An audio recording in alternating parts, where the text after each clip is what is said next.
Hi.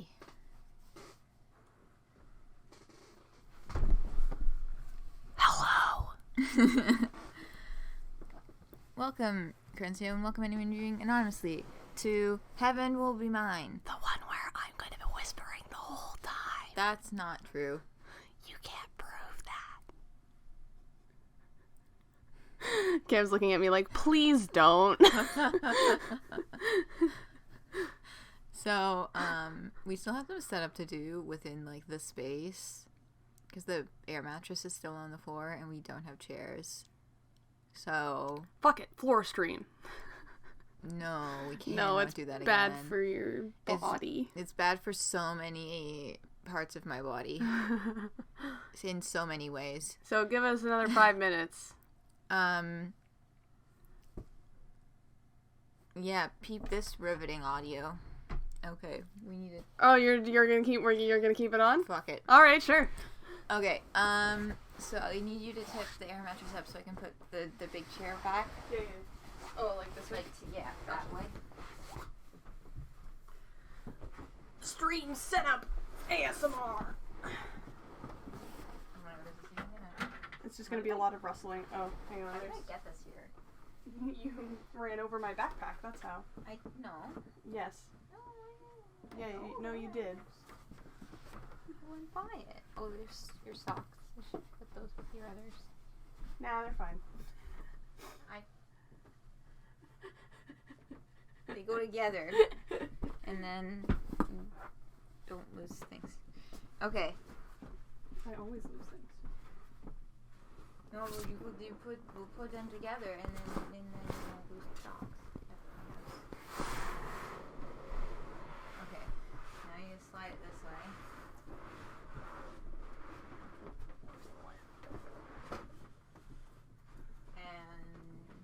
And then pass me the chair. Pass you the chair. Over the mattress.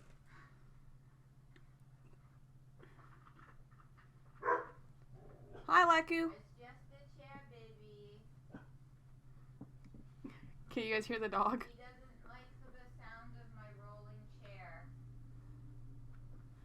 Heweo, says Leku. Oh, hi, Leku. Oh, shit. Boo, boo, boo, boo, boo.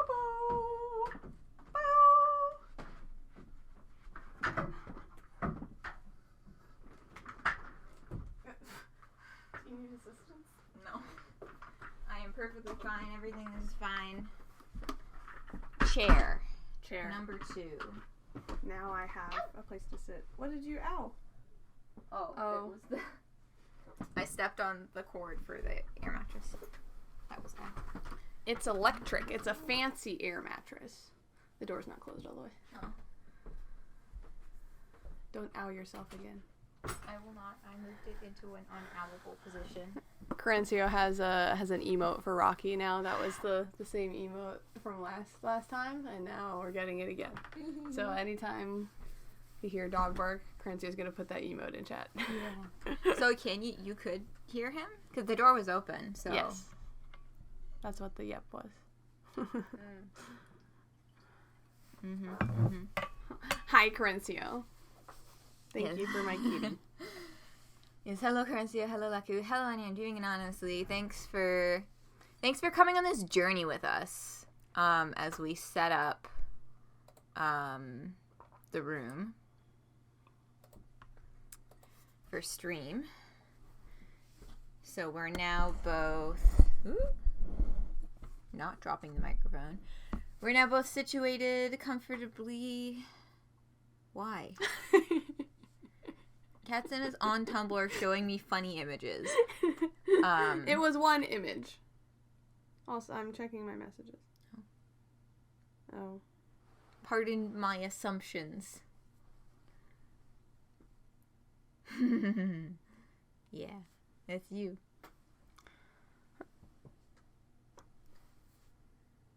The clown? You're gonna be funny. You're gonna clown about it. Honk. Yeah, so hi. It's it's been one day. We're here, we're back, and we're gonna do a full stream today. We slept a normal amount, and nobody was awake since 4:45 in the morning today. I have been real sleepy all day, though, because I didn't take my meds this morning because we got up too late. But we streamed like this before. Yeah. Yeah. It's all good. We're good. We're set. For fucking Pluto. Woo. It's Pluto, baby.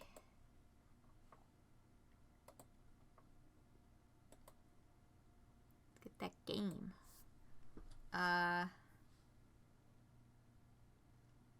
Yeah. Play.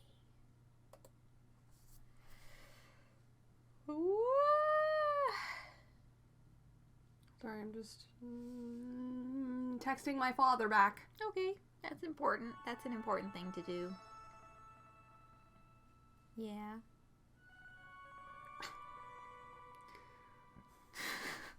Sorry, Okay. my father is always an interesting person to text. Yeah. So we got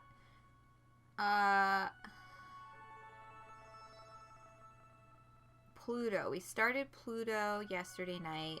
We got through like the intro sequence and then went to bed. But hopping back in today.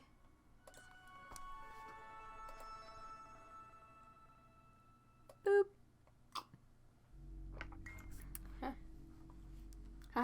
Loads your progress. You know what? Fuck you. Unloads your progress. Yeah, so we got here and then we stopped. So, yeah, this is the Cradle's Graces / Pluto, like, UI. I find it, like, a little harder to look at. It's very red. Yeah. How's my volume? I'm sitting further back from the mic than I normally do because I don't want to... Shrimp. I don't want to hunch too much. It's bad for my tummy. It's bad for my lungs, probably. Mm. Oh, we've got mail-in alerts and comms before we jump into mission select. Yeah. Volume's good? Okay, I'll shrimp check. Shrimp check. No shrimps here. This is a no seafood zone. Yeah. Except I'm just permanently shrimping. I think. Scoliosis? Question mark? That's not what scoliosis is. No, scoliosis is like when you're S'ing. Yeah, that's the opposite. That's the wrong axes of bend. Is scoliosis always in the one direction, or can it be the opposite? Can it be an inverted S? Like, because scoliosis is just so if if your spine looks like this, and that's bad because it's supposed to be like this. But then if your spine is like this, is that also, or is that a different thing? I don't know why I'm asking you like you're a bone doctor. Double hydrate. Yes, Essen. scoliosis is not one shape. It's just like I'm fairly confident in this. It's curvature in the spine, but it's not necessarily that one shape every time. Okay. Yeah. So theoretically, if you have a hunch, to be colloquial, is that also scoliosis? No. No? Because that's the wrong axes. Oh, scoliosis is when Like- it curves. It was when it curves this way. Like I'm pretty sure. I'm not a bone doctor, but I'm pretty sure. like if your spine it's- curves to the left or right. Yes. Oh, That's what I meant. I understand now. That kind That's- of back bendy. I understand what you mean now by axes. Yeah. So we got talking about brain thoughts last time. Because I was picturing the axes Yes. in my head. No, you know what? I owe you an apology because I thought that maybe you're using the word axes wrong, but you were using it right, and I just couldn't conceptualize it the way that you were conceptualizing it. So I apologize to you. End distraction. Okay. You're pretty sure? Look. I have approximate knowledge of many things. OMG, same. Let's go to mail and alerts. Mm-hmm. Subject. Those are new noises. It's like a Ooh. Foghorn? Yes, that's what I was looking for exactly. Yes. These both look. Oh yeah, I'm pretty. Well, I'm not. Oh, I'm not a bone doctor. That's just the preface for any of the medical information that we just provided. But anyway, this is about space and metaphysics. Hey, I mean, we learned last night that bodies have a lot to do with space and metaphysics, actually, and bodies have bones in them. Yeah, maybe in this route we're gonna get into more biology. Hell yeah, that's my jam. She does have like Human biology? Well, biology in general. I can't macrobiology is what I enjoy. Like biosystems and shit. But what was I gonna say? Pluto has vines in her background, which is what immediately made me think that she was more nature-y. Yeah. It's making me think of extreme meat punks. Why? Because, well, there's a scene, and in episode 5, and this is the thumbnail of the video, so it's not a spoiler. Maybe it's a little spoiler, but where they go to. There was a hydrate redemption. Oh, I will drink. They go to an abandoned meat mech factory, and there's like meat arms like hanging from the ceiling covered in vines. And because these are also mechs that biologically connect to the person. Hell yeah. Just like Evangelion. Alright, subject unacceptable or subject who is this? What? Unacceptable! Yeah, we've had the Evangelion talk before, yeah, discussion, I believe. Okay. Unacceptable. Origin. Unacceptable. Cradle's Graces. Unacceptable! Cradle's Graces Formation Archives. Unacceptable! What was it popping there? Yeah, it was a little gurgly. Executive Director Dr. Nix. So this is the person. Dr. Nix is now just lemon grab. This is the person who we were talking to in the opening. Yeah, during this. You want to read this then? Sure. Because you were read for Dr. Nix. The funding is being cut again. They aren't getting the results they want. They think it's indulgent. They don't care about how the kids feel. It warms their hearts to see them grow unimpeded by the gravity of Earth, but it also disturbs them. They love our beautiful, free, glittering children, but when we talk about bringing Earth's children here, they look away. The children of space are not bound by the same laws of gravity, and they do as they like with their bodies and souls. You have insisted that they can endure the gravitational forces of Earth, but have you considered that their tidal forces do not wish to accommodate them? They will be smoothed back again or broken. At the very least, they will never stop trying to destroy them. We have created magnificent, delicate creatures, and Earth wants them back for what? To crush them again under their own tidal forces? Fascinating. Yeah. Yeah. Yeah.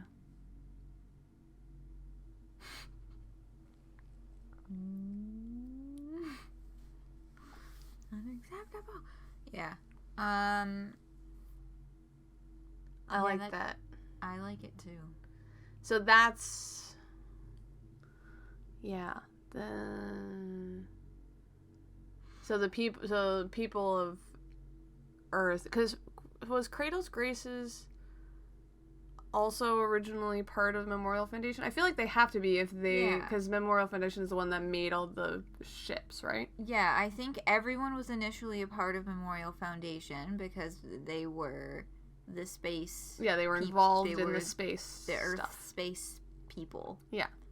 They started it, and then these guys were like, we're going to continue it, and they were like, no. Yeah. And yeah, reading this, it just makes me, ooh, because, like, we're going for the Memorial Foundation ending. Right. So that'll be interesting. Mm-hmm.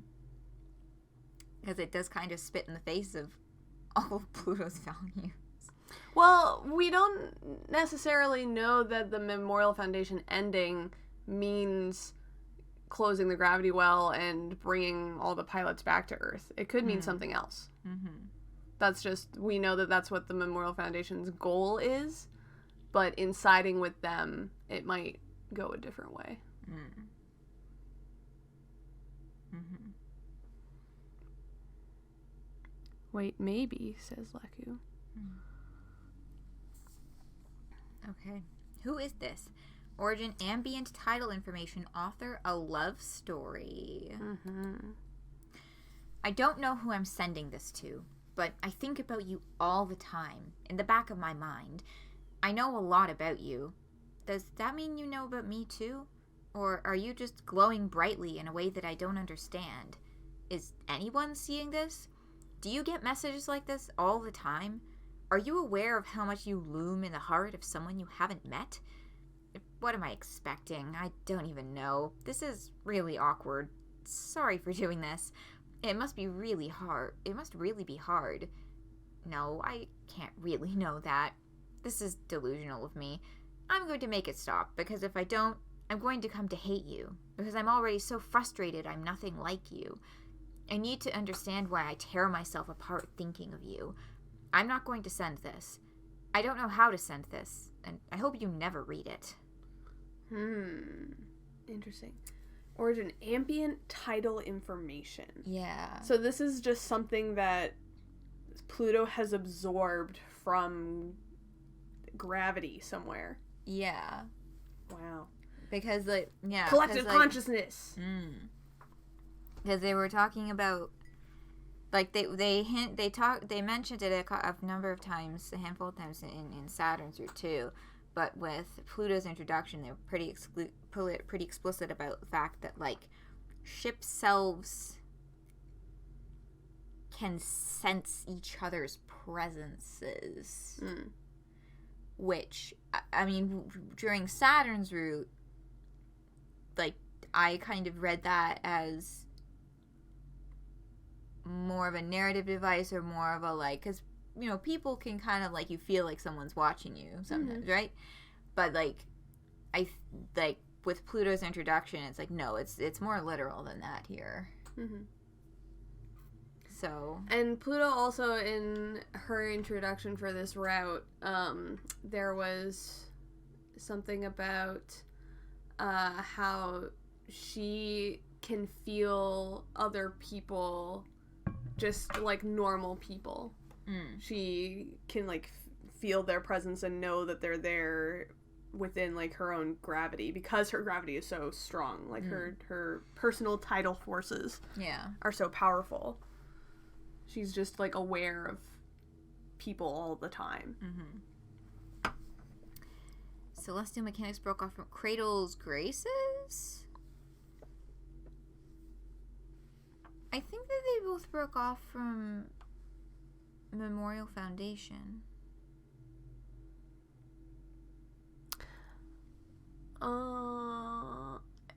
It could be possible that, because I don't remember, it could be possible that Celestial Mechanics broke off from Cradle's Graces, or they broke off from Celestial Mechanics after Cradle's Graces.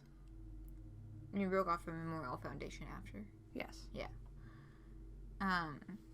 specifically stated. Yeah, like where would that be in one of the letters? I suppose so. In one of the the mission statements that we see at the beginning. Yeah.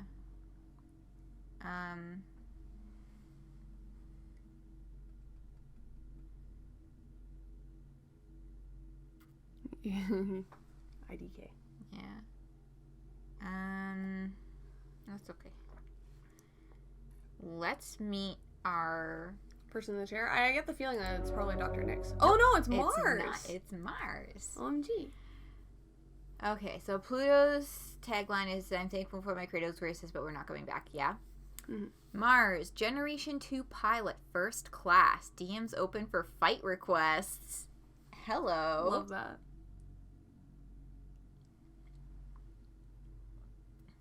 Okay. Are you gonna continue to be Pluto? Am I gonna be? We can do it like that. Sure. Do you want to trade? No, I mean it's up to you. Okay. Go ahead. I have no idea what Mars is like, so I don't know what kind of voice to give them. I still can't believe it. I felt that from here.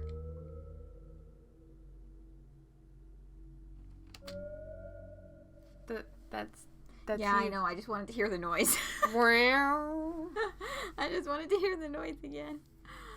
The red UI and also fights. Oh, the Mars thing? Yeah, pilot Mars. Yeah. What was it like? It was incredible. For a moment, I felt like I was right next to you. It was even stronger than all the times that you tested the prototypes. Stronger than the one time they let you fight before. It's amazing. I've been training so long, I never knew how different it would feel to have my own perfectly suited, just for me ship self. I'm gonna be extra mad at all of you for how long you left me behind. Is it really safe, though? Mars. Don't start, I'll get mad. It's just more powerful than anything that's ever been developed. I don't like that Dr. Nix is making you do something untested all by yourself. No one person should have to do all the things that your unit is expected to do. But I'm strong enough to do it, right? Oops. Powerful enough to stop Earth from taking us back? Strong enough to stop celestial mechanics from bringing the existential threat back? I can do it, right? I mean, of course you can. No one else could, but that doesn't mean you should do it alone. I'm not alone. I've got you. And everyone else. We're all together. That's what we wanted, isn't it? I'm not locked up in a lab anymore. Aren't you happy for me? Ooh, I love a locked in a lab as a child's backstory. Well, that's where the conversation between Pluto and Saturn where I got the title for the first video, which is Lab-Grown Girls Make Do. Yeah. Yeah, because Pluto says to Saturn in their conversation, us lab-grown girls should stick together. I'm happy for you. Are you really, really happy for me? I'm super happy for you. I really am. Are you scared of me now? No way, never. You're not something to be afraid of. Aw, but that's wrong. I... Flushed emoji. You should be scared. I'm incredible. Okay, interesting end to the conversation. Haha. Mission select. What? Don't laugh at me. She wants to be loved and feared.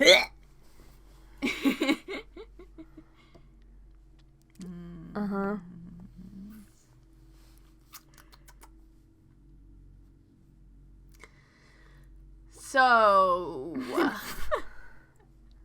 bless you. Thanks, Crencio. I definitely need God right now in this moment.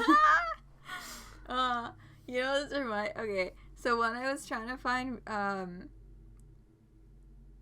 image file resources for the YouTube thumbnails, One of the best places I found is actually the fandom wiki, which appears to have been uploaded everything entirely by one fucking person.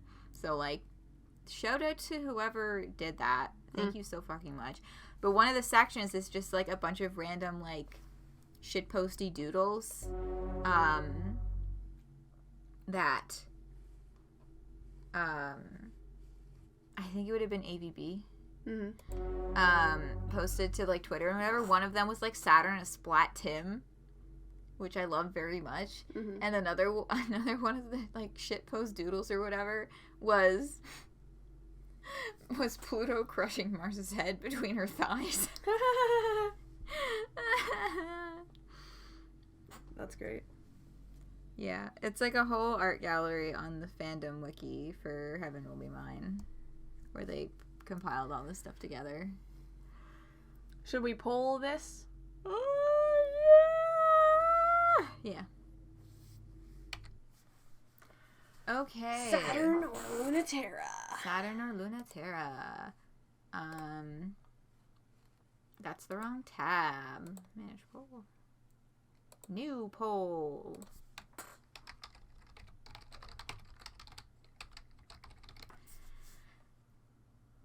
Go.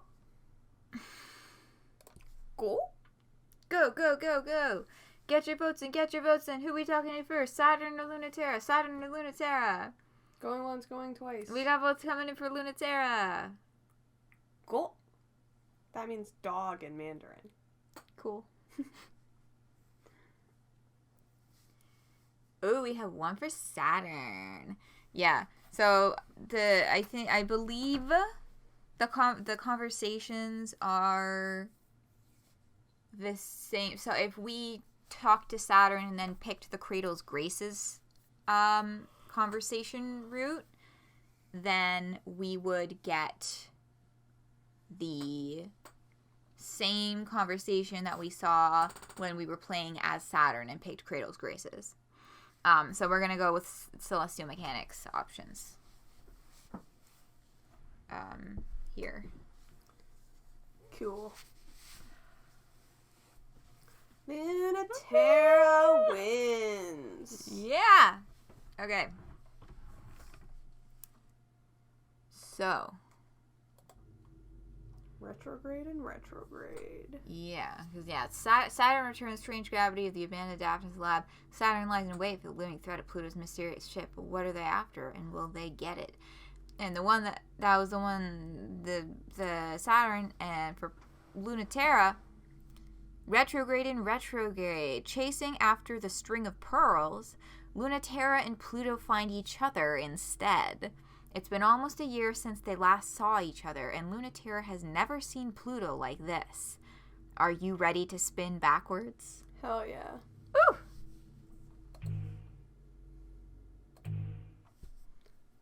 Dong. Oh, hi, Mars. Mars! I like Mars. Yeah. Mars is pretty cool. Yeah. I wonder where the nose bandage came from. Well, maybe if you read the text. Picks fights with everyone. Oh my god, it's literally mentioned in the text. Yeah, I was gonna, that's why I said. Shut up. I'm getting to it. I'm sorry, that was mean. That was unnecessary of me. You tell me to shut up. I'm sorry. You gonna shoosh pat me? Yeah. Thanks. You're welcome. They're anime, they can just summon nose bandages. Yeah. Alright. Mars, are you okay? You look like someone punched you in the face. What happened? Someone punched me in the face. It's been so long since you got in a fight with the flight crew. It feels a little nostalgic. I'm fine, by the way. People who start fights don't get sympathy. They started it when they wouldn't let me fly. And who threw the first punch? That part doesn't matter. Mm-hmm. If they don't let me go, then you'll have to fight that traitor all by your... Shit. Oh. Why didn't I feel it earlier? Of course she's here. It wasn't that I wasn't going to tell you. Memorial Foundation also knows about the prototype, and they sent their ace to get it. No, I understand. You were so excited you just had to run out and see her, huh? Right, because Lunaterra was with Cradle's Graces for a bit.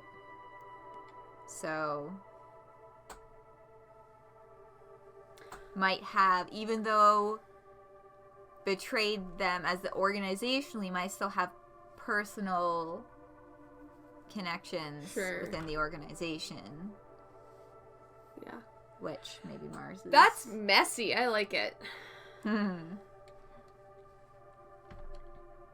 got that right. Run out and punch that traitor Lunaterra in the face as hard as I can. Okay, never mind everything I just said, I guess. Do we see pronouns for Mars? Not yet, I don't think. No, not yet. Not yet. Aww. She's the worst! After pretending that she was gonna fight for the colonies, even after Earth abandoned us and demanded we come home, she double-crossed us. We were going to do this together. I've missed punching that insufferably smug face for a year. It's finally time to show her that we're not going to forgive her for betraying us at the worst moment, leaving us alone, barely able to keep fighting as Cradle's Graces, but it's not like we ever needed her, and... I know. I miss her too. Are you not listening to me? I've been listening to the two of you say the same things about each other for a really long time, and it doesn't sound any different. Ooh, they hate each other. Spades. Ah! It is nothing like it was before. I'm not playing games. When we were in the academy, you were always chasing after her. You'd swing the first punch and she'd laugh, and you two would fight, and then you'd make out, and then you'd do it all over again. Oh, really, Spades? I miss that so much. But if you go after her, it'll happen just like that all over again. Stop talking about me like I'm that predictable. It's different now. Orders are orders for a reason, you know. I'm still not okay with it. They're making you use that terrifying machine. It's way too dangerous. I'm sorry, I really am. But Mars, if it makes you feel any better... What? You're breaking up. I can't wait to fight her. I love her, understand her, and forgive her. But I'm still mad. How come you both got to have all the fun? Who wants to stay home while you two get to fight and make out? You don't know how scary this machine is, Mars. And it's so much less scary than me. I don't want you to see me like that. But I really, really want Lunaterra to see. Pluto, you cut out for a second there. What did you say? I love her even more the further we get into. Yeah, me too. Yeah! You're breaking up. Oh, right, the signal. I said tough luck. It's my chance to shine now. Like waking up underwater to the wet burn of your lungs' desperation for air. Like floating untethered in space, unable to move under your own power. Losing the security of gravity is like being naked in space. Gravity is necessary for human life in space. Gravity is necessary for unrestricted movement in space. Can't have one without the other. The force that binds your existence together, the force to shape foreign bodies, pure agency. Gravity is necessary not just to live in space, but to be human in space. But being human is a little harder for Pluto. She has to work for it. The tidal forces of her spacefaring body, the Krun macula, are as strong as she believes, and as weak as she feels.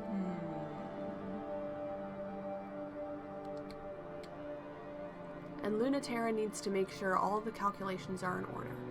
Everything in her ship operates manually. She's just been at it long enough that it feels like a second skin. The jolt of nostalgia interrupts Lunaterra's mental math. She forgets to carry the one. It interrupts Pluto's focus, and she has a moment where she's not invincible.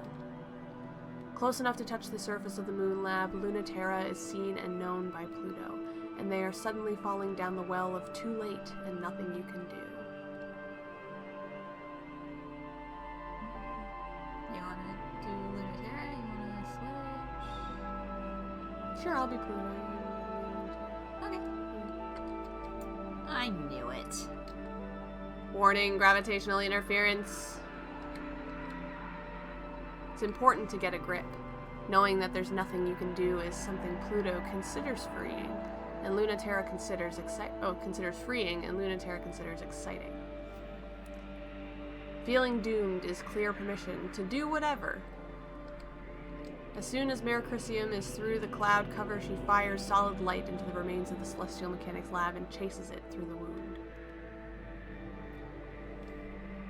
The lab was recently damaged by the illegal launch of a hijacked ship, but that damage is barely noticeable compared to the massive hole left by a much, much larger ship crashing through. Lunaterra acts fast under pressure. There's no point in hiding, there's no point in stopping.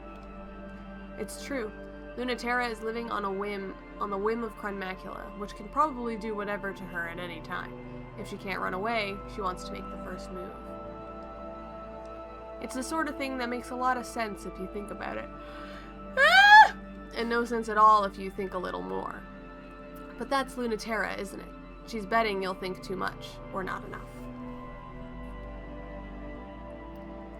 Against Pluto, is that really such a good idea? She's someone who always thinks just enough. Which makes it easy for Lunaterra to slip through deep into the lab until it gets quiet, except for the sound of the moon quaking and trembling. After almost a year, the dread and the thrill is way too much to slow down and start talking. That's what the arrow flying into Pluto's gravity well is saying. So she has her own gravity well.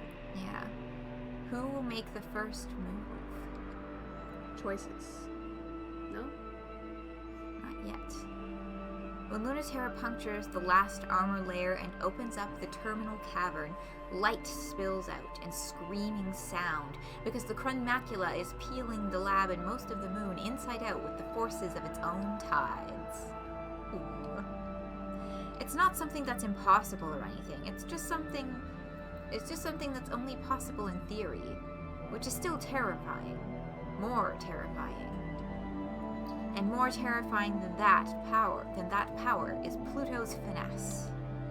And more terrifying than that finesse is her gentleness, spooling matter like threads in the tiny galaxy of which she is the sun.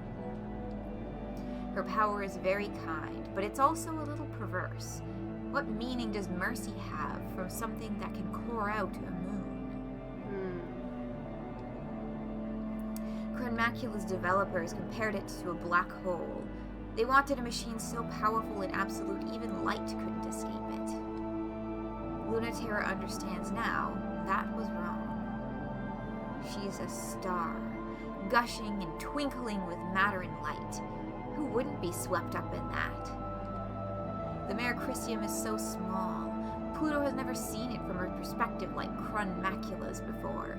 She never imagined it would look so fragile from here, like a toy version of a fierce fighter she remembered.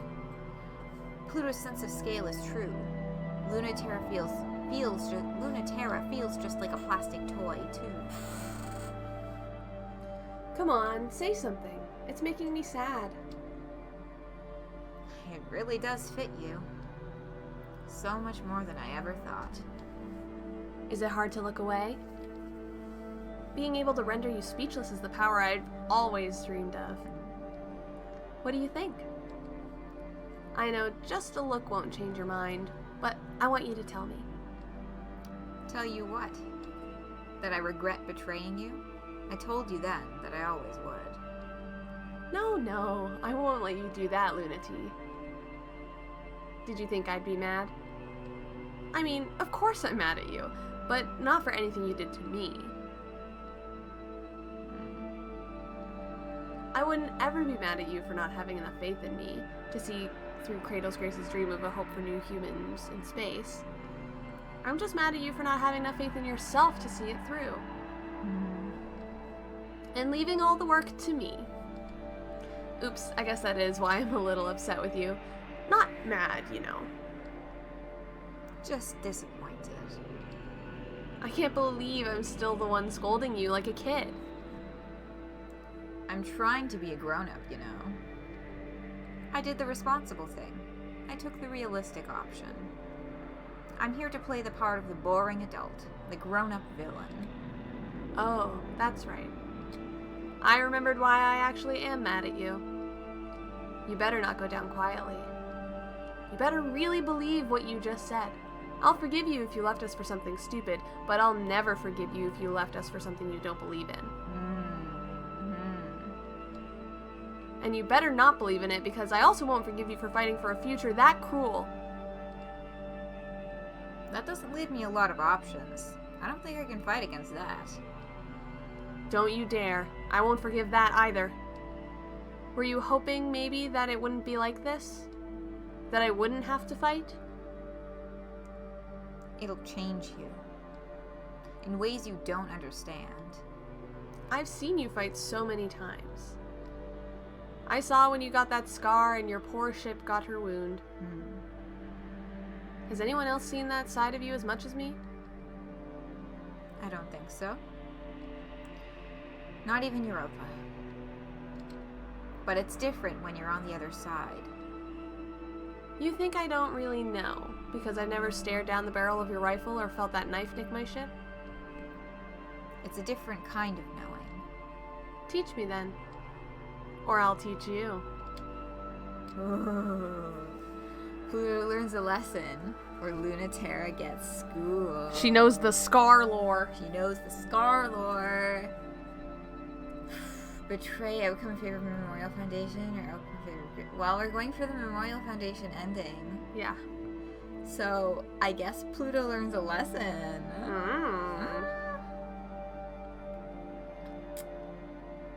We'll see. Well, because the thing about Pluto is that if she is that OP, then if she loses, it's because she's choosing to.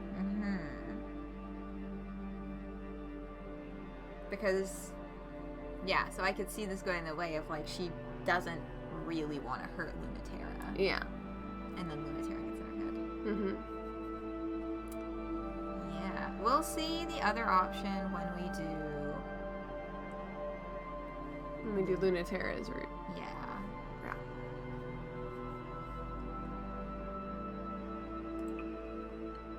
Never forgotten, every story told. Okay. What's it gonna be, Lunati? Oh, right, you never want to make the first move. Then I can go. Pluto sweeps up the swirling, tumbling matter in the hollowed-out moon. Making the second move has always worked for Lunaterra. She's never been good at setting the pace, only outsmarting it. So it's the only move to make. Yeah, Lunati, that, even Saturn was full name basis, but Pluto's like, hey babe. Yeah. Even still, maybe there aren't any winning moves. Lunaterra has to be ready for that possibility. The Crown Macula is a very impossible sort of machine. Almost as impossible as Pluto. I'm gonna say it. Pluto has big top energy. Yeah, I was gonna say big strap energy. the narrative keeps... Yeah, the narrative keeps really big talking Pluto. Yeah. And she keeps big talking herself, too. Yeah. It's hot. Crown Macula can grind space-time to a crawl with its tidal forces. Crown Macula can pull ambient matter into a whirl with enough friction for the combustion to give birth to a star. See, grind, friction. This is all just it's all euphemism. Emotionally, almost as much as physically. Bow, bow, bow, bow, bow, bow. Anyway. A tiny sun is born, but Lunaterra has just gotten out of the way. Always has been. Lunaterra isn't where Pluto is expecting, and then there's suddenly a hail of bullets in her skull. So that's... Pluto doesn't mind the onslaught, but it's still shocking. But not in an unpleasant way. It's actually very joyful. Really? Really? You're not just trying to scare me? Look at the sparkle in her eyes. Yeah. For real, not a joke? We're finally gonna have a fight about it? Is this body so me that you finally aren't going to be weird about fighting it? Lunaterra thinks Pluto could use a lesson in how terrifying actual combat can be. But is there anyone terrifying enough to teach it to her? Are you trying to hide from me? I've been waiting for a real fight. I'm tired of you telling me you think I'm right.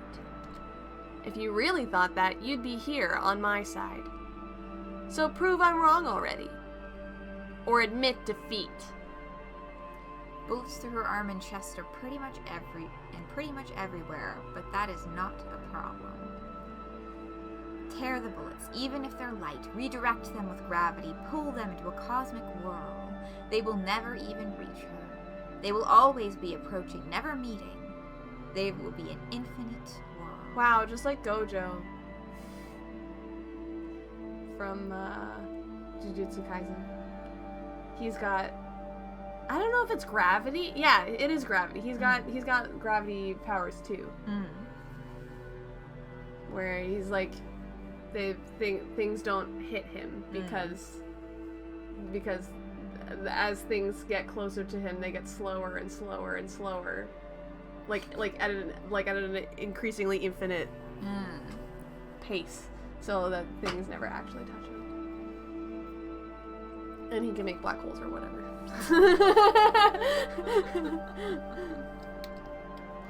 And that whirl will become a star, washing the Merecrisium in heat and light and radiation.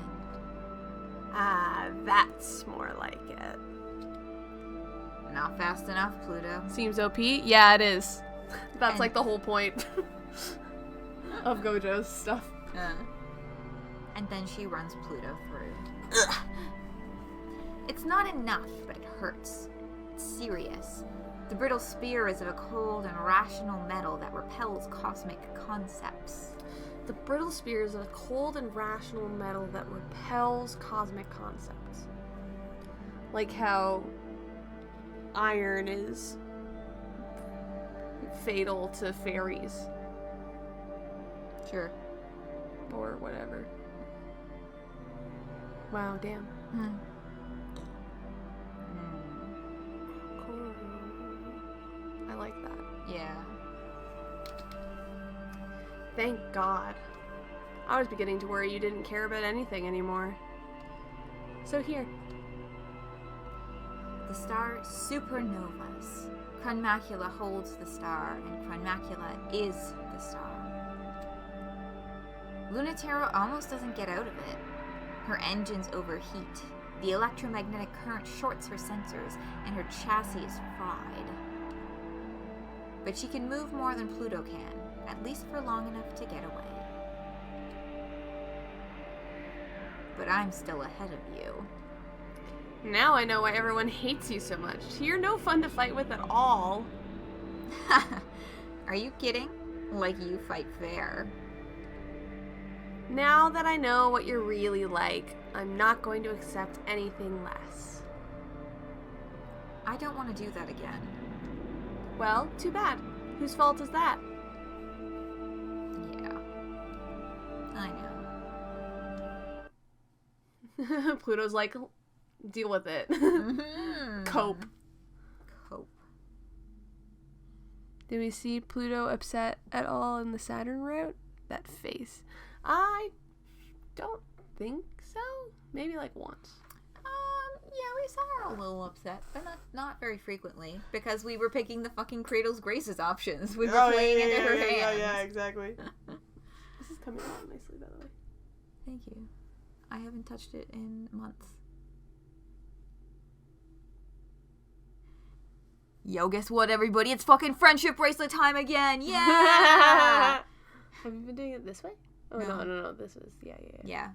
It's tramping, though, because it's starting to curl. It's also starting to go sideways, yeah. That's normal. I'm just gonna fix this one. Because it's turning a little. Uh-huh. There. Thank you. Yeah. Fucking friendship bracelet time. Everybody's favoritist segment of Heaven Will Be Mine streams. The podcast with the stream within a stream. I want to braid. I want to braid. Squad. Oh yeah, we were like y'all are being very quiet there. We were just talking about friendship bracelet. Talking about specifically the one that I have been making and haven't worked on in months. You guys are getting quiet. It made me think about when we were sitting at the table and I was signing at you and you were looking at me blankly because you don't know what the fuck I'm talking about. Yeah.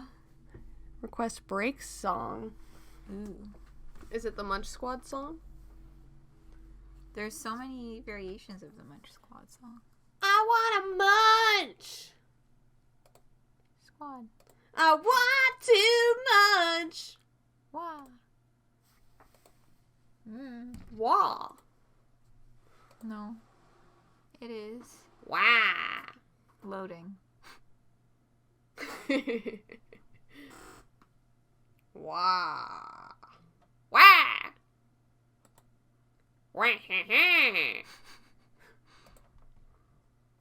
Waluigi. Oops, let me... Cox What? and Crender?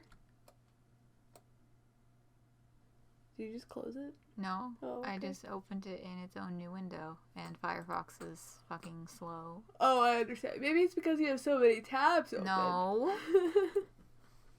It's not. Are you sure about that? Yes. I want to munch. Wow. Wah. I want to munch. Wah. Cool. Whoop. What? Wee. Wee. Okay.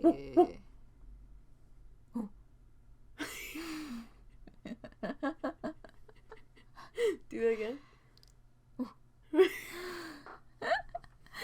Katzen finds it incredibly entertaining when I make strange noises because I don't do it frequently. And also because they're so... like, it does not sound like a dog. Like, it sounds like I a wasn't person trying saying, to sound like a "Whoo." dog. Oh, okay. You're just going, whoo. Kinda. I was a little bit going for gorilla. Okay. I see the guy. I hear the gorilla. Yeah. No, that didn't make any sound. That was just blowing air. Hold up. That was bad. No, I'm thinking about it too hard. Oh! Welcome to your... No awoo. $1,500 fine. What were you gonna say? You had channel points. Finding you channel points for howling on my stream. Awoo! Uwu? I was thinking about how every single time we stream together contains a segment of you making noises. Yeah, I make a lot of noises even when I'm not on stream. Yeah. I know this. I know this to be true. Uh-huh. Arf, arf. Meow. Sorry, I apologize for the phone noise. Interesting. You got a comment on a YouTube video. I'm gonna have to come back to that. I don't think he invented it. I don't think he invented it either. Anyway. He got it from somewhere. Might have been that might be true about the about them copying it from him, but I don't think he invented it. Yeah. Yeah. Anyway. Welcome to the part of stream where I attempt to swallow the mic. Ah! Just kidding. Are we doing a break? That also happens every single time. No, are we breaking? Oh, it is 11 now. So we should. We should do that. What's coming up? Oh, right. We have Saturn Return Part 2 coming up soon. Hi. Sorry, folks. I was struggling to figure out where the music was coming from, so I couldn't pause it. Welcome back. I have a brownie. Welcome back. I finished a cookie. Nom, nom, nom. I don't know how long ago the timer went off. I feel like it's, y'all know at this point that when we set the 5-minute break, we're probably going to take a little longer. Because we get food and chat and... There's a dog now who's very distracting. There's a dog now. Mm-hmm. Yeah. He growled at me because he wanted to share my chocolate, and I said no. Well, I thought he just gets startled and growls and stuff. Well, he was sitting in the living room, and as I was going back to the stairs to go upstairs, I peeked my head in, and he saw me, and he got up, and he kind of rumbled as he walked over. Yeah. Probably because he didn't realize it was me at first. Yeah. And I was like, excuse me. Yeah, didn't realize it was you. Wasn't expecting a face to pop up there. Mm-hmm. And then he sniffed me. I tried to get him to sit, but he decided he didn't want to. He was a little too uneasy. He just took a step back. I asked him to sit, and he just backed up, and I was like, okay. Yeah, we're working on it. He's still adjusting. Adjustment period. Yeah, this is only like his third full day with us. So dogs are sensitive little creatures. They need this one time. Especially. Yeah, this one is especially sensitive.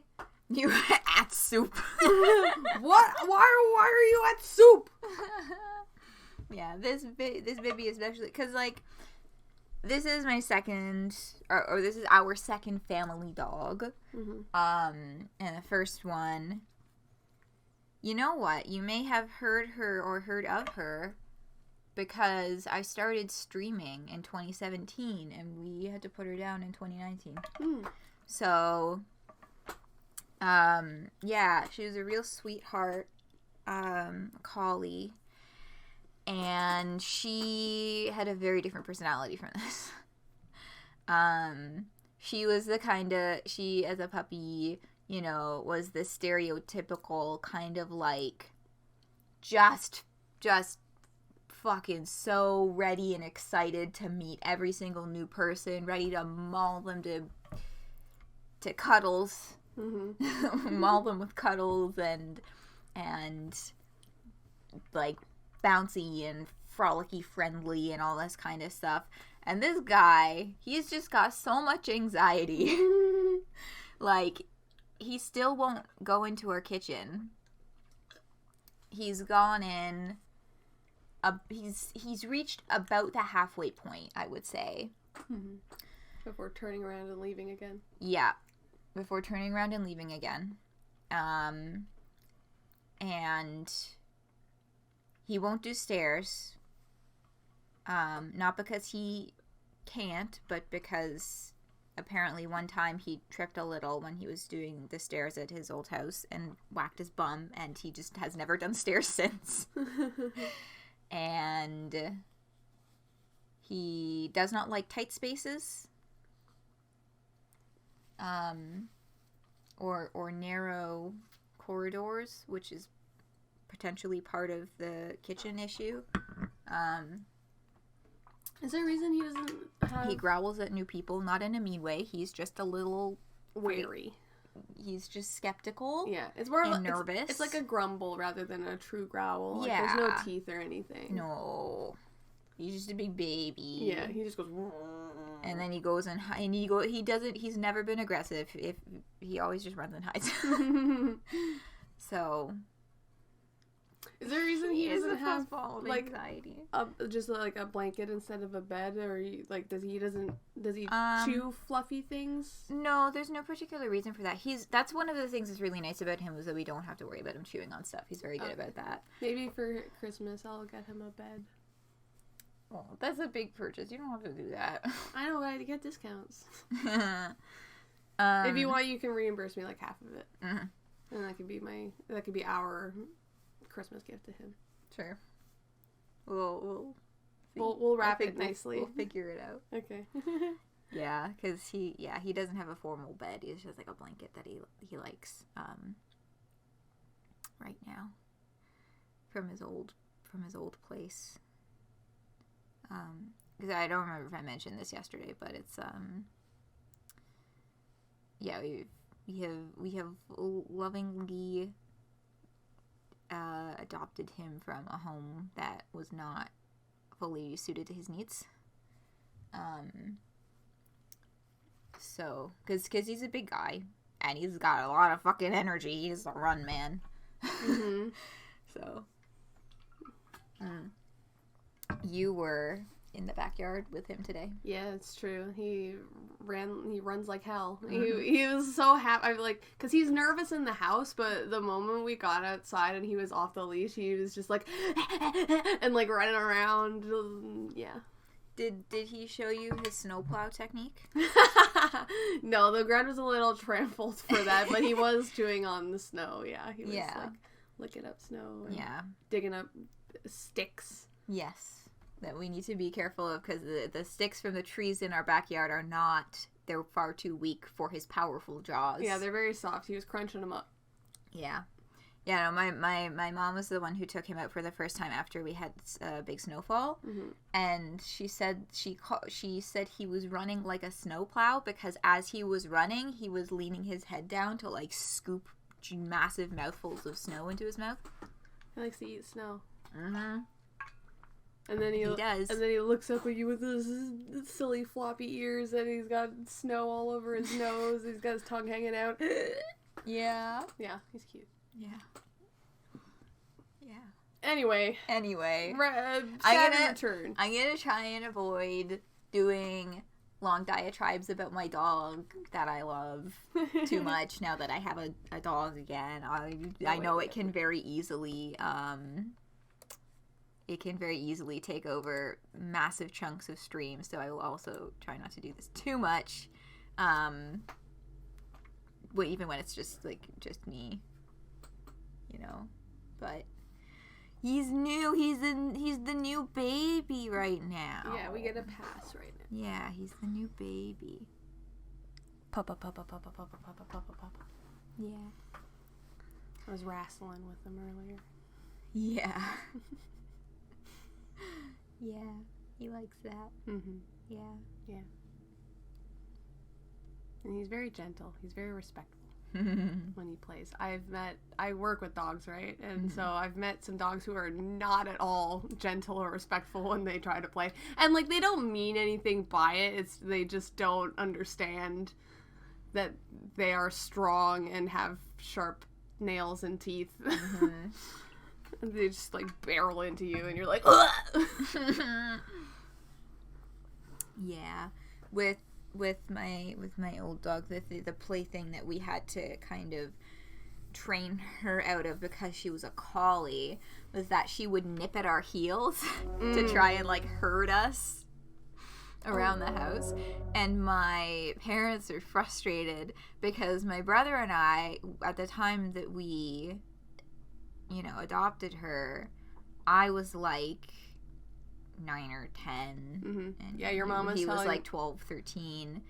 So, we were kids. We were also kids with energy who liked to run around and play. And we were like, wow, this is a really fun game to play with the dog. And my parents were like, stop it. We're trying to get her to not do that. Yeah.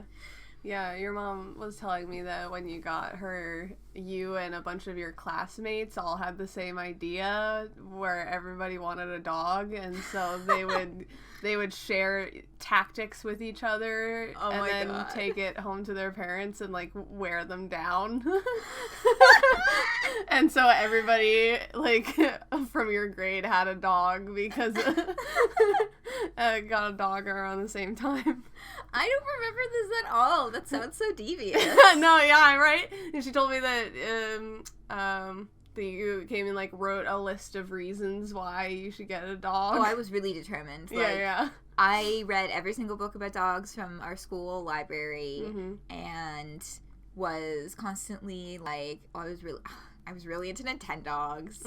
I had, oh my god, I think I still have it. It's this like Nintendogs dog guide book. That was the reason why I wanted a miniature schnauzer so badly. Because they're small. I think they don't shed. And they're supposed to be very friendly for a small dog. A lot of schnauzers though have super yappy. A lot of schnauzers though have rough coats and they're not very soft. In my experience. Yeah, I was like, we should get this one, and then so when they finally said, okay, we can get a dog, but we are going to pick the dog, and I was like, okay. I still tried to what's the word? I don't know, I guess I still tried to sell my argument. But we got a collie. Yeah. I think and I wouldn't have it any other way. She's wonderful. I love her very much. Yeah. There's a dog who comes into my work sometimes who's like a little black Scotty dog, and every time he comes in I always think about Jack Noir and the Scotty dogs. But it's or like the dogs from Coraline, like those guys. Like he looks exactly like that. Like with the he's got the breed cut where his tummy fur is not cut but his back fur is. So he's like a walking little shag carpet. Oh my god, that's like a for real thing that they do. That's like a dog mullet. Yeah.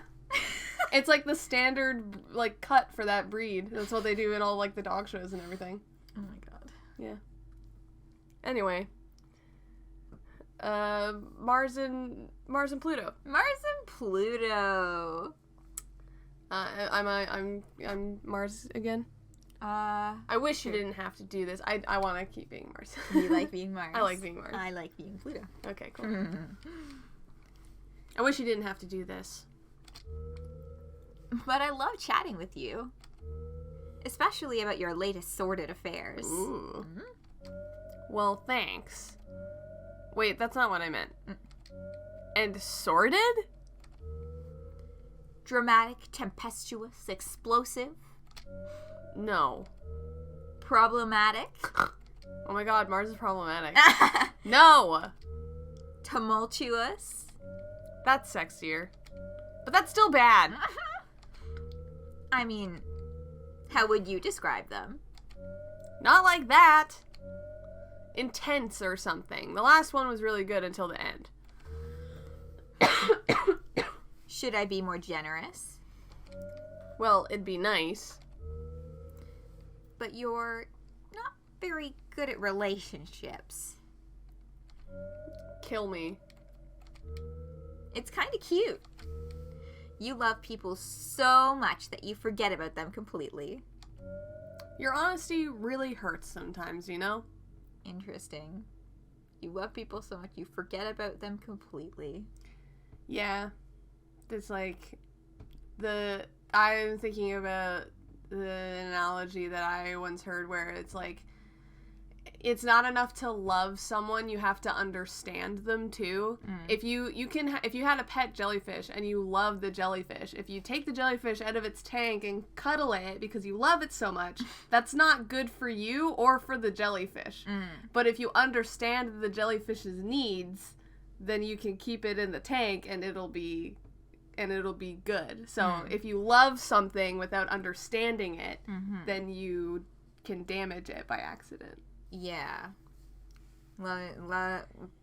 loving someone without seeing their personhood. Mm-hmm. You love someone who you forget about them completely. You forget that they're human. It's kind of... I was like, my brain's trying to puzzle out how to describe that. So that was kind of a pause. But yeah. Oof. Yeah. Right, you're honestly really hurt sometimes, you know. You fall for glittering, faraway girls, but what you really need is someone who doesn't put up with you. There's got to be someone, somewhere, who won't let you get away with anything. I believe in you. What if that's you, Pluto? Yeah, I was literally just like, hello, you two, having this conversation. Thinking about parents like that. Yeah.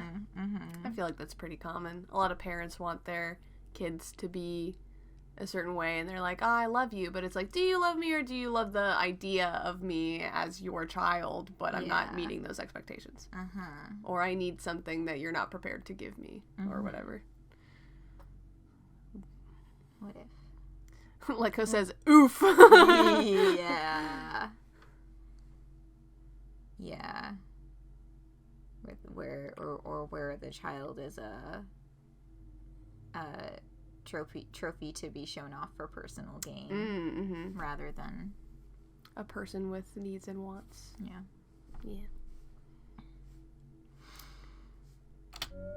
I'm trying to save the world. I don't really have time for this.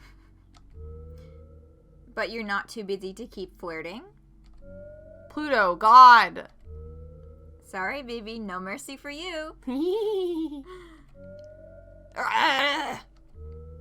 It's out of love. One day, you're going to be as good at treating girls as you are a pilot. Don't twist the knife. Sorry. It's fine. I know I'm not great at it. Hey. You did that thing again. What thing? You know, that thing. Where you change the topic, and I forget what I wanted to talk to you about. So you don't have to answer. So you don't have to answer. Oh, so you don't have to answer. Except I have a chat log, and I can scroll back and see. It's sweet that you wish I didn't have to fight. See, you do remember. You remember better than I do. But why don't we leave it at that? Why? Because there's nothing we can do about it. We could find a way. I don't want you to do this if you don't have to. Chat? No, I mean fight. Argh, you just did it again.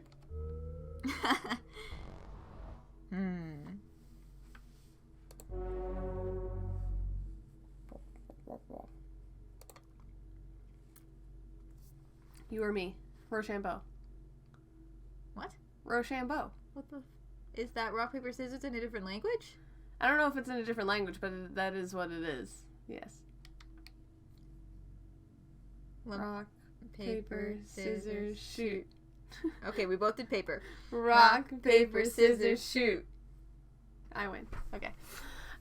It was regarding Mecha 2, Crunmacula. Origin, ship self-development documentation. Author, operations decommission chair, Europa. That's the person Lunatera mentioned.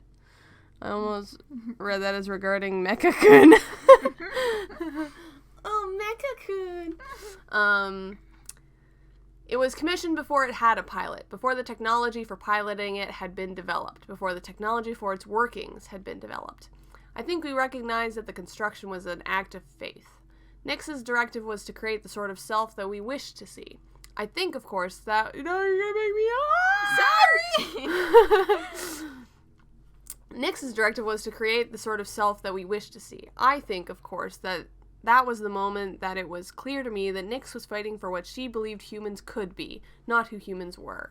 I think at the time I didn't understand the difference, or what Nix might not consider important because of her tendency to think this way. Many of the functions of the Crunmacula have not been invented yet. It is limitlessly expandable. I have, of course, requested for it to be decommissioned, but I believe ultimately you'll want to scrap it. If this committee has indeed found nothing in space worth salvaging, I would have to wonder about the committee's intentions and their curiosity towards this last fragment. The end results of the Crunmaculus functions are indistinguishable from Nyx's dream, so there's no briefing I can provide that will be more comprehensive than the ones you've received from Nyx herself. I can only speculate on what she has or has not been able to implement successfully.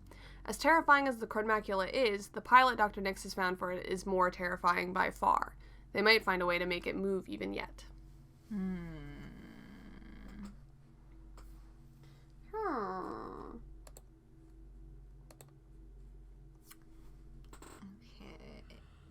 Okay. Tidal theory and celestial mechanics. General information record poll. Director of Celestial Mechanics, Iapetus. Let us begin with imagining an inert theoretical mass of matter, equivalent physically in all ways to the third body in this solar system, a theoretical planet Terra, absent of human culture. How would we model the physical properties of such a planet where Jungian Newtonian models do not apply? Ew. The soft science of celestial mechanics is not purely a thought exercise, but an inquiry into what, if any, default physical properties would exist in the universe without the influence of culture. Ooh. Because of its potential application in space colonization, for its use in modeling the physics of foreign celestial bodies, and for the utility of the concept Terra in the philosophical hard sciences for more precisely defining Earth as the land of human dominion rather than a specific physical body, celestial mechanics has been integrated as a branch of contemporary metacultural general relativity. What would it be like to imagine a world in which humans have one-to-one dominion over real phenomena? In such a world, we might think of gravity in multiple senses, since the agency of humanity over each other mentally, spiritually, and culturally would not be the same as physically. The conversion of matter into energy, and energy into culture, and culture back to matter again, is complicated by distortions caused by culture's ability to arbitrarily set conversation parameters. Conversion parameters. This is caused not because of power of human gravity, but actually by its weakness and incompleteness. In a theoretical universe in which humanity has full dominion over the physical universe, the influence of culture would be a one-to-one constant, and the physical universe would abide by inflexible, fundamental laws. In such a world, we would have to separate fields of study that involve metaphors from ones that describe worldly phenomenon, because our world would be objectively determined. While humans would be able to disagree and defy each other, they would ascribe to an inflexible, perfect system as decided by humanity. So he's talking about our world. Basically. Yeah. He's talking about what if the laws of physics were separate from the laws of man? Mm-hmm. And we're like, they are. This game is just it's very wordy. It's very metaphor heavy. It's very deep. I feel like it's dense. It's dense. That's the word I was looking for. I feel like in comparison, We Know the Devil is like it's like the appetizer. And then this is like the heavy, the meat, so to speak. Soup. Sure, a hearty soup. I'm just thinking about soup. You want some soup? I would like some soup. A soup beam. The soup beam. I'm at soup! Soup. Yeah. Soup. I want to soup. Squad. I want a soup squad. I want soup now. Soup. Meat soup. Meat soup. Yeah. Oh, hi. I'm tired. Yeah. Yeah. This is very... I recall when I watched back the first 5 streams, it made a lot more sense to me. Mm-hmm. And everything was clicking a lot easier. Mm-hmm. So, And it's one of those things where, like, the first pass, you're like, and then the second pass, you're like, oh. Yeah. So maybe I should just not upload these for 3 months again. No, I am making a point of getting everything posted on time. But yeah. They are... Yeah, meat soup. I had... Okay. Fun thing. So, there's this app that my summer job, one of our coworkers really wanted all of us to use. It's a self-care app called Finch. And I was, like, reluctant. But I was like, sure. What is this? It's just, like, a little thing that you press buttons when you do stuff. But it gives you a bird that you get to name. And I didn't know what to name it, so I kept hitting the random button. And then it said...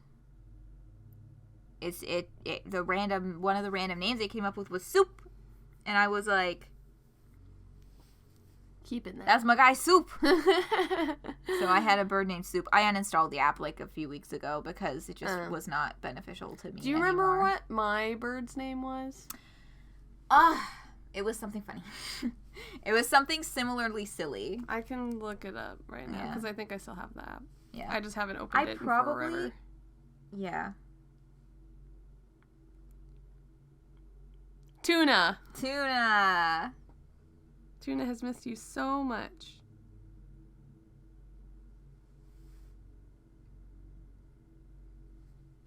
Yeah. Tuna. I haven't opened this app in so long that it's outdated. Outdated Finch version. Sure.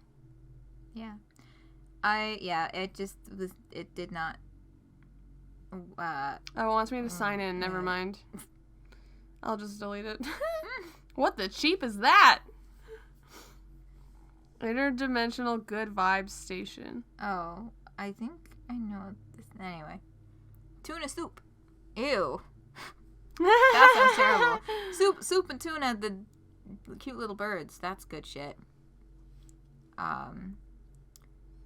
But randomly generated names. Yeah, randomly generated names can, like, really slap. Sorry, say that again? I said randomly generated names can really slap. True. Yeah, like tuna and soup. Yes. Because I think you got your bird's name the same way that I did. Yes, it was literally the first one. It gave me the randomized thing, tuna, and I was like, yeah, sure. Yeah, I kept going, and then I was like, soup, and I was like, oh, fuck yeah.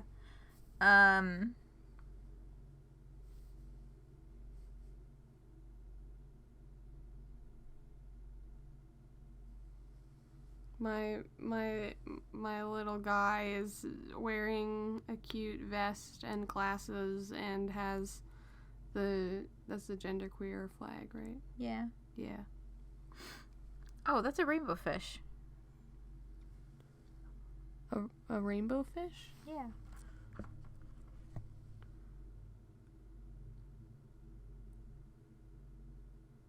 If you say so. Catson is perturbed. Oh, I understand. I was looking at it the wrong way. I understand now. Yeah. I did drink water today. I did avoid working in my bedroom in areas of rest. That was more relevant when I was actually living at the place where I worked.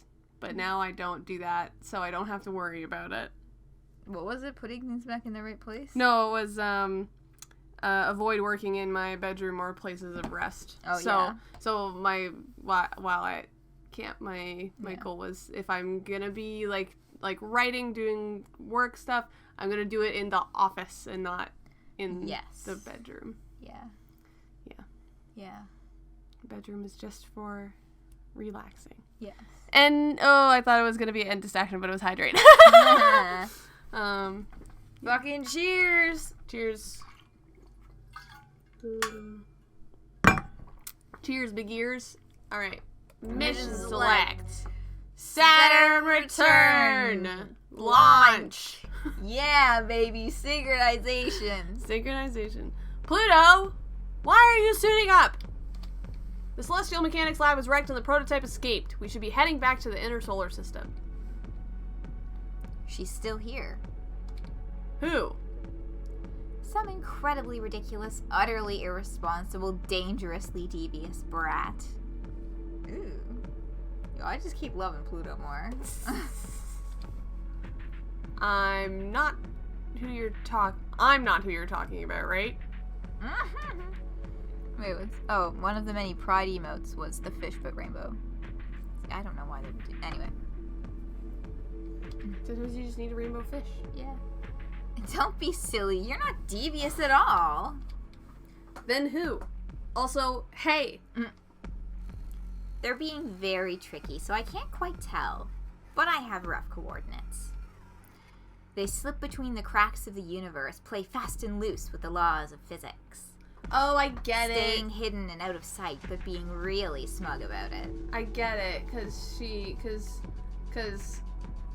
Saturn's a rule breaker. She doesn't care about the rules of people, so the rules of physics then also don't apply to her as hard.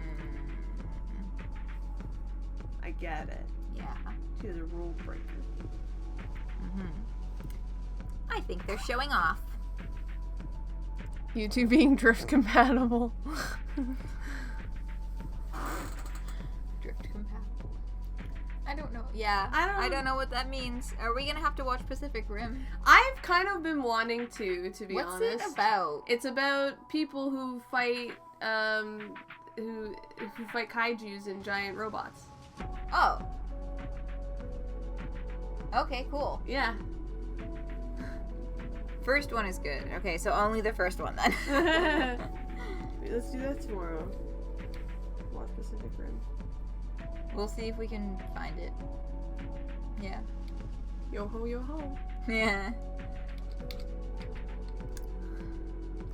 I think they're showing off, so it couldn't be anyone but the pilot of Celestial Mechanics prototype, right? Why? That's stupid. What sort of pilot would be that irresponsible with the prototype?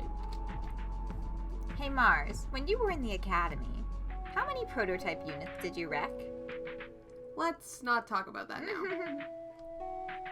I'm just teasing, Mars. You're much better behaved now.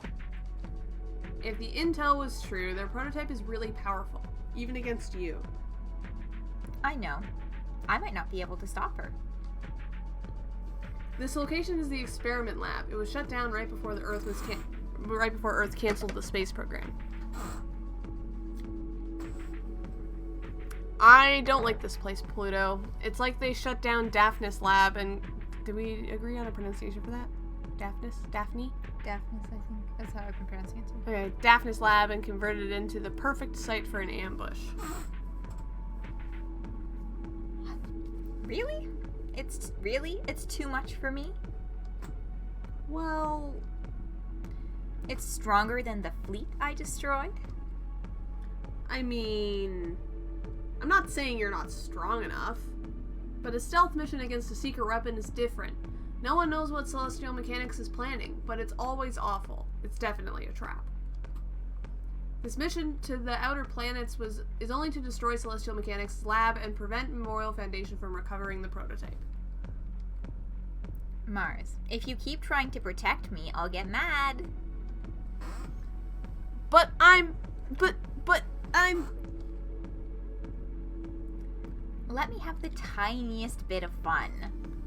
I'll be fine. After all, I have a lot of experience correcting unruly show-offs who act out for attention. Mars. Yeah. I like that Pluto's always like, haha, stop, you're gonna make me mad. Haha, stop, I'm gonna get mad. Stop, I'm gonna get mad.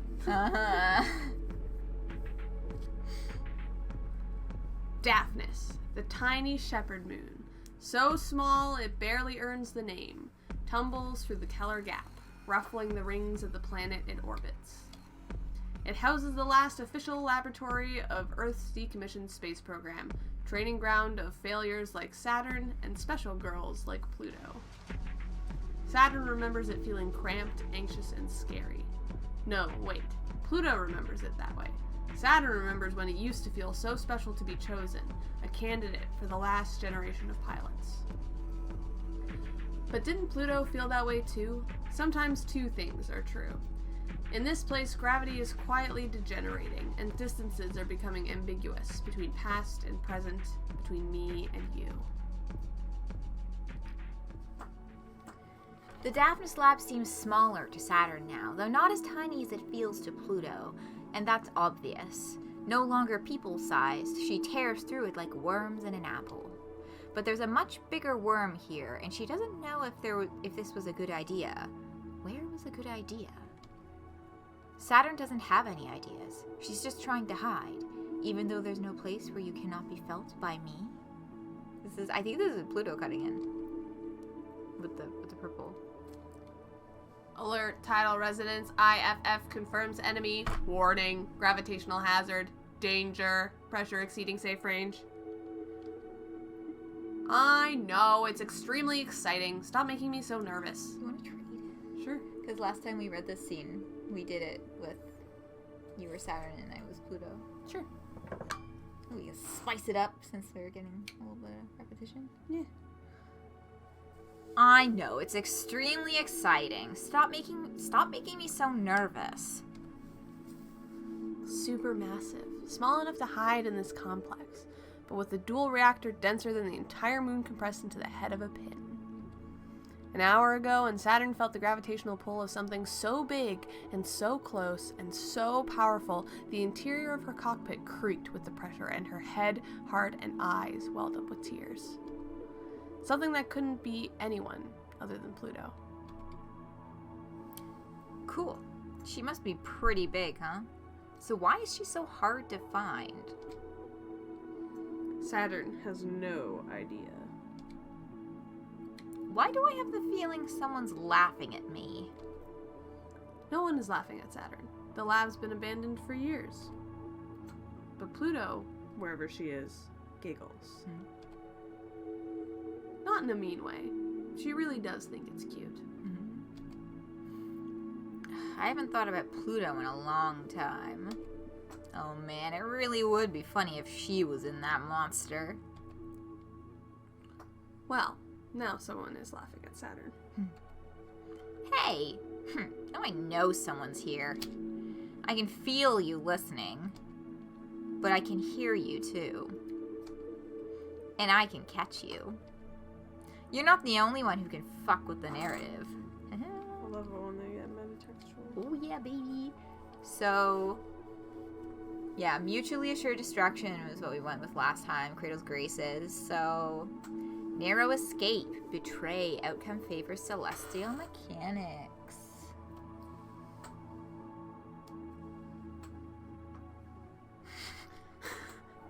This is fine, just keep going. Are you having fun? No. Yes. Okay. I'm kidding. Got some tapestry repair happening. My pajama pants, there's some threads that got all tangled up in the drawstrings of my pants. So there was a pair of scissors on the desk, so I'm doing that. Yeah. You do the thing. Narrow escape, outcome favors celestial mechanics. What is the narration in this system? That's true. We haven't really been given a the narrative voice has not been given a name or a place that it's coming from.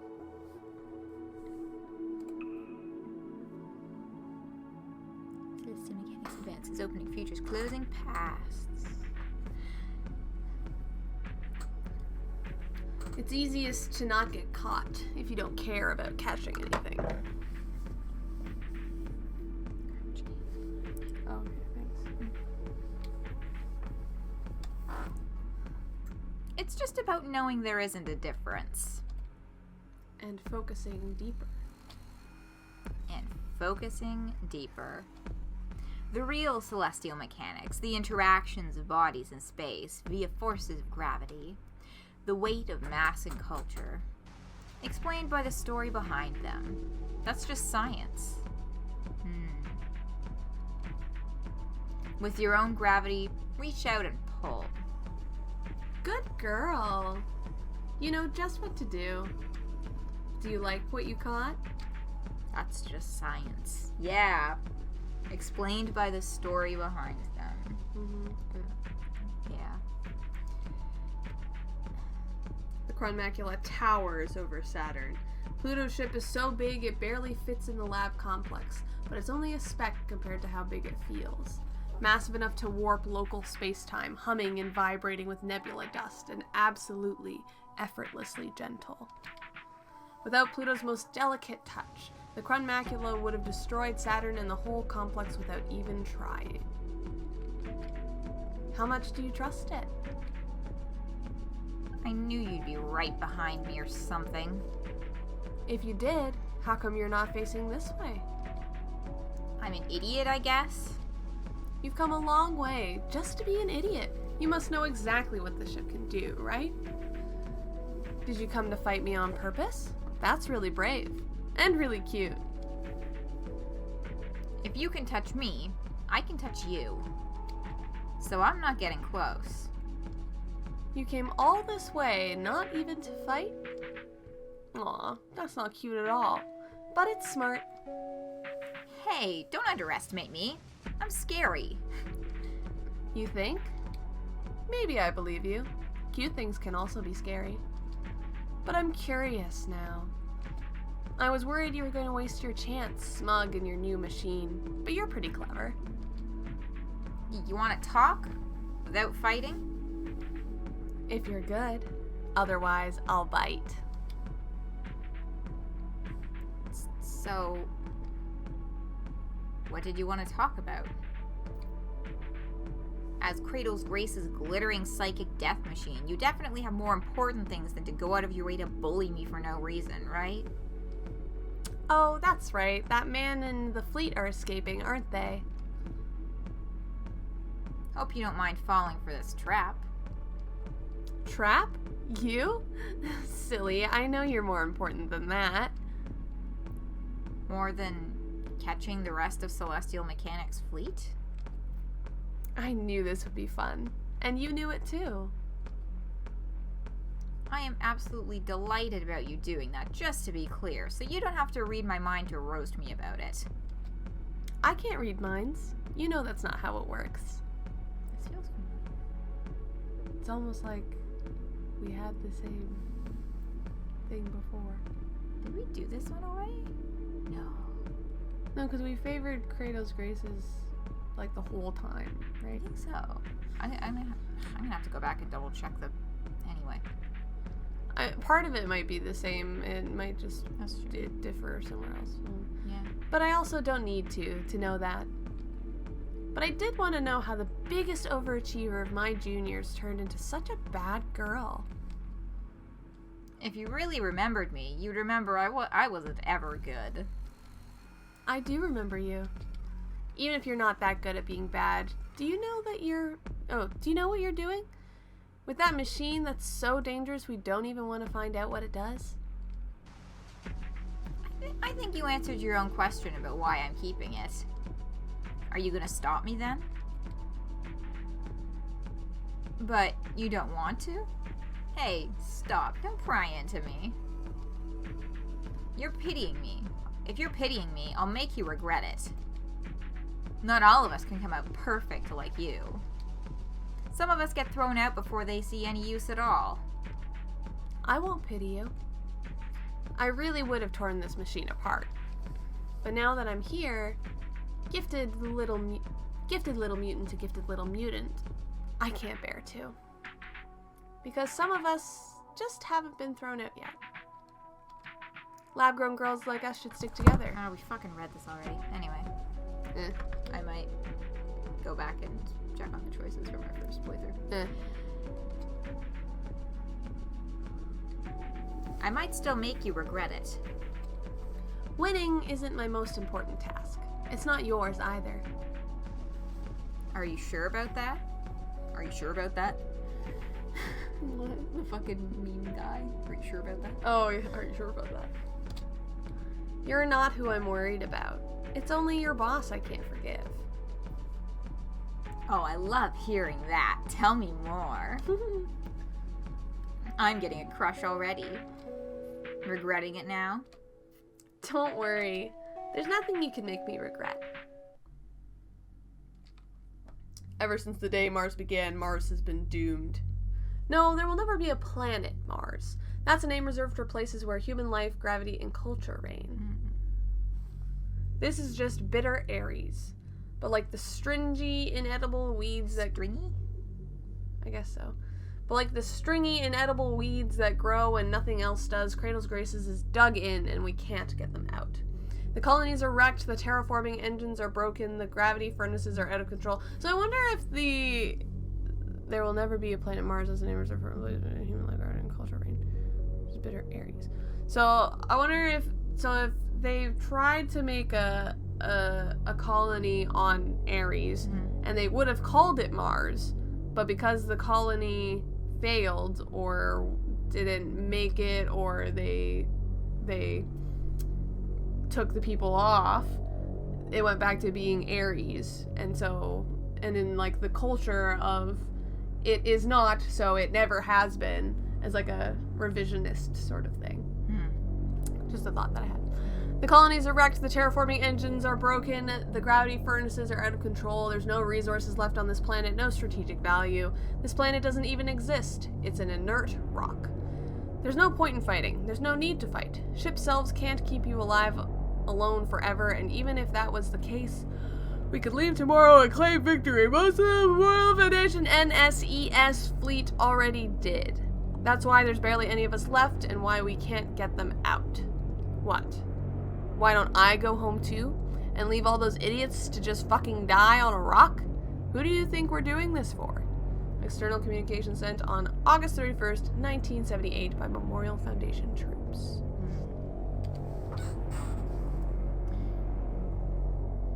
Hey, it's not like we're idiots. We know we're doomed. This planet still doesn't fulfill the requirements for human life. And life is just the start, anyway. Don't you know that gravity is something more important? You do understand celestial mechanics, right? Matter is made of tiny particles, but enough of it exerts gravity that stitches the universe together. Culture is made of tiny humans, and enough of it together can decide what's real and what isn't. It is really quite fucked up that this is how decisions about humans get made. Enough humans can decide anything, and then it'll be true, even about what's human and what's not. They don't have to wait for the deadline. They've already decided that any human without their feet planted on the earth is in fact not a human. That's a pretty usual thing for humans to do. No differences of any kind need to exist. We'll just be aliens, and then they'll send the real military after us, and we'll die. But if we just hold the line here for our princess to get through and make it to the moon, she'll open up the gravity well, and then we get to decide.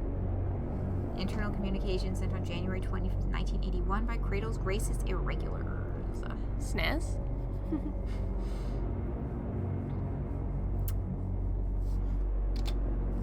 Yeah, so the culture thing is basically exactly what we said it was, which is that, you know, you get enough people together, and then the culture of that creates gravity. Oh, this would be a good place for me to talk about cheese. Yeah.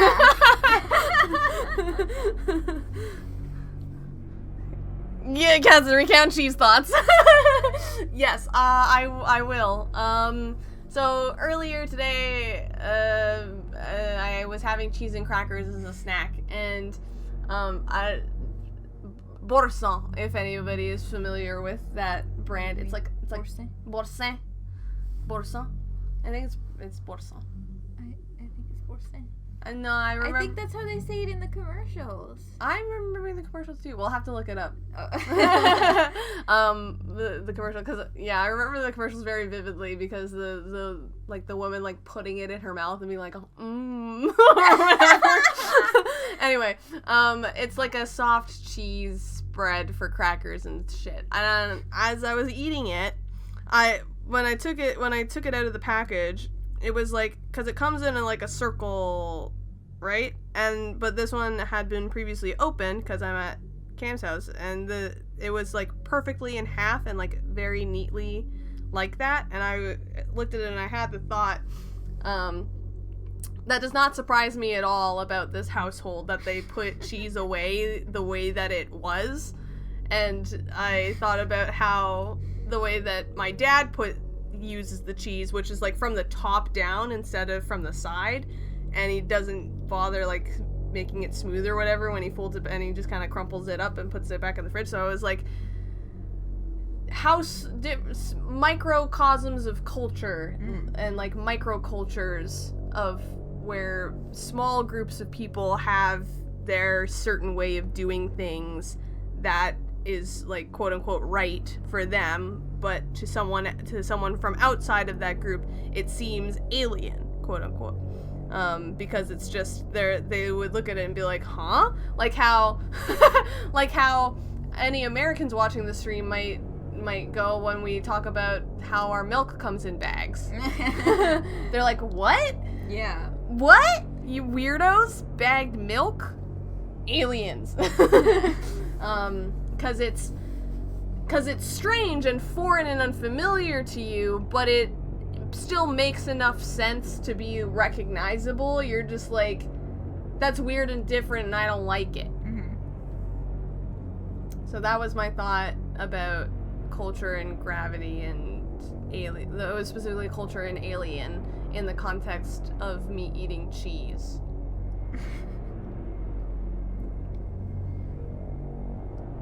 You're right, Celestial Mechanics did split off from Memorial Foundation. I was thinking of that letter.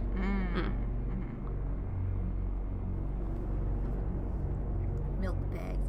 Yeah, that was, and then we had a conversation at one point about how apparently that's like mostly an Ontario thing, I think. Yeah. Yeah. I believe so. Borson. Do you want to read this? Borsin. Yeah. Thank you for sharing. Yeah. They explained this thought to me as they were sitting at the table with cheese, and I was like, that's really good, save that for later. It's morning on Aries, but what's time in space? If we can get our capital ship launched and refueled, and the prototype retrofitted with the final equipment, we'll have everything in place. Keep out of the canyons of Mars, where Cradle's Graces and Memorial Foundation are bickering. Hold the city ruins against invading troops, and make sure no one tries to set the oxygen ocean on fire while we refuel. It's a pretty thankless job. But me, I can't wait to see what happens. This is the most exciting space has ever been. Before we got here, this was a dead rock, but the best we could have ever hoped for was Earth in a different place. Who needs that? Far in the distance, the moon's gravity well shines. If no one controls it before the deadline is up, Earth will take drastic steps to ensure that humanity is not divided. What they're afraid of happening, we will ensure that it happens. We'll finally have something alien in space. Private communication sent on January 26, 1981 by a celestial mechanics researcher. Okay, that's incorrect. That's very English. Can I get the French pronunciation? Did the mic even pick that up? Bonjour, this is Julian the Frenchman who makes French pronunciation videos. You know it all. Did you get this? Was this any helpful? Oh, wait. This one for reference in France, it is said as Borsin. boursin. So it'd be fine as boursin. This is not being picked up by the microphone. From French, boursin. And now you know it all. Did you get this? Was this any helpful? Let me know in the comments and by using. Anyway, I was right.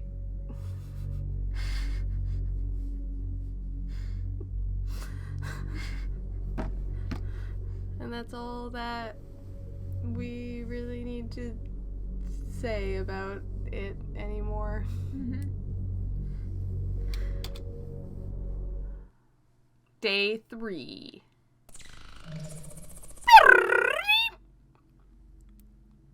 The Frenchman is very quiet. All missions on Cronus orbit completed. Oh, it's 10 after 12. Yeah. I mean, this always precedes the landing screen. Okay. So we'll get there. Yeah, I noticed the time when we started the letters, too, and I was like, we'll just get to the main screen. All missions on Cronus orbit completed. Maiden flight and testing of Krun macula is done. Report received. Awaiting new directives. I'm heading back to Ares, of course. It's the home of Cradle's Graces, after all. We have to finish up the last touches on Krun macula and prepare for the last battle on Earth's moon. Celestial mechanics will regroup and refuel there, and maybe we can nip them in the bud. And Memorial Foundation has been fighting us there since the conflict began, and maybe this time we can push them back. Send a message to everyone. Time to come home. So we can be ready for the journey. Ready for launch. Okay. Neat. Okay, curious. I'll save. Actually, I'm gonna save this down here, just in case I need to do a little backwards working. If we need to do the other ending. Hello? Okay. It's time for bed. It is time for bed. Yeah. So, that's all for Heaven Will Be Mine for now. We'll, I felt less pressure to get through it quickly when we were in between people. Ow. Ooh. Okay. Yeah, I just cracked my neck weirdly. But if we could put more active effort into doing the streams a little closer together to finish Pluto. Sure. I'll look at my schedule. I know that it's a bad time to say this because it's like peak season at my work. Like December and January, we're gonna be super busy. Like everybody's working. Like I'm already at max hours and might even be working overtime. So, so there's not gonna be a lot of opportunities, but we'll find something somewhere. Yeah. We'll try and get them closer together than 2 months, because it's been 2 months since the last time we did. Yeah, at the very latest, it's sometime in January. We should find a time. Yeah. So we'll get back to you as soon as we can. I'm gonna review the way that we did the choice stuff in our previous stream in order to get the Cradle's Graces ending specifically. And I'll just record all of that stuff just to make sure that we are, for sure, getting new things. Yes. So, if it turns out that we have already done that conversation in that specific choice, then I will... That's why I didn't erase the save file from day one. I would go back through... I'd have to redo our thing with Lunaterra, but I would just copy the same decision. And then set it up so that we'll start with that next time if it turns out that it's different. It's different. Yeah, because the goal is we're just going to do the opposite of all of the things that we did with Saturn. Yeah. And go for 100% on the Memorial Foundation, which is so fascinating to do as Pluto, because they're so at odds with each other. I like Pluto. I love Pluto. Pluto is wonderful. I thoroughly enjoy reading her character. She's fascinating. I agree with you. Oh, you have a Saturn. Wow. Good night, everyone. Do not ow yourself. Yeah. I said that earlier. Good night, Crincio. Good night, Leku. Good night, anyone else viewing. Good night, brother. Saw you in chat when you asked for my cheese thoughts. See you guys around. Yep. We'll be back before you know it. I will be back on Wednesday for the continuation of Butterfly Soup. Soup! Yeah. There may be opportunities for Catherine to hop in on other things streaming from their place. Yeah. That's that. Good night. Bye.